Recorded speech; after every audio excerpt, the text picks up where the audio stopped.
ಆಂಜನೇಯನ ಮೈ ತುಂಬ ಸಿಂಧೂರ ತುಂಬಿಕೊಂಡಿತ್ತು.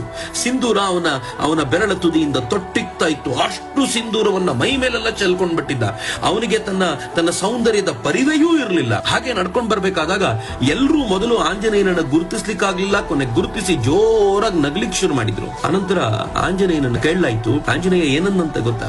ಒಂದು ಹನಿ ಸಿಂಧೂರ ಇಟ್ಕೊಂಡಿದ್ದಕ್ಕೆ ರಾಮ ಸೀತೆಯೊಂದಿಗೆ ಯಾವಾಗ ಬೇಕಿದ್ರು ಏಕಾಂತದಲ್ಲಿ ಇರಬಹುದು ಅಂತಾದ್ರೆ, ನಾನ್ ನೋಡಿ ಈಗ ಮೈ ತುಂಬಾ ಸಿಂಧೂರವನ್ನು ಬಳಕೊಂಡಿದ್ದೀನಿ, ನನ್ ಜೊತೆ ರಾಮ ಯಾವಾಗ್ಲೂ ಇರಬಹುದಾ ಇನ್ಮೇಲೆ ಅಂತ ಬಹಳ ಭಾವುಕನಾಗಿ ತುಂಬಾ ಇನ್ನೋಸೆಂಟ್ ಆಗಿ ಪ್ರಶ್ನೆ ಮಾಡಿದರೆ ಎಲ್ಲರ ನಗು ಜೋರಾಯ್ತು ಇದನ್ನು ಕೇಳಿ. ಆದ್ರೆ ಭರತನ ಕಣ್ಣಲ್ಲಿ ನೀರ್ ಬರ್ತಿತ್ತಂತೆ. ಯಾಕೆ ಅಂತ ಶತ್ರುಘ್ನ ಕೇಳ್ತಾನೆ, ಯಾಕಣ್ಣ ಅಳ್ತಿದ್ಯಾ ಅಂತಂದ್ರೆ ಭರತ ಹೇಳ್ತಾನೆ, ನೋಡು ಅವನು ರಾಮನ ಭಕ್ತಿ, ಒಂದು ಹನಿ ಸಿಂಧೂರ ಇಟ್ಕೊಂಡಿದ್ದಕ್ಕೆ ಅವನ ಜೊತೆ ಏಕಾಂತ ಇರಬಹುದು ಅಂತ ಸೀತೆಯೊಂದಿಗೆ ಅವನು ಭಾವಿಸೋದಾದ್ರೆ, ರಾಮ ಸೀತೆಯರ ಏಕಾಂತದ ಕುರಿತಂತೆ ತನಗಾಗಿ ಎಂತ ಭಕ್ತಿ ಭಾವವನ್ನು ತುಂಬಿಕೊಂಡು ಮೈ ತುಂಬ ಸಿಂಧೂರವನ್ನ ಬಳಕೊಂಡು ಬಂದ್ಬಿಟ್ಟಿದ್ದಾನಲ್ಲ ಅಂತ.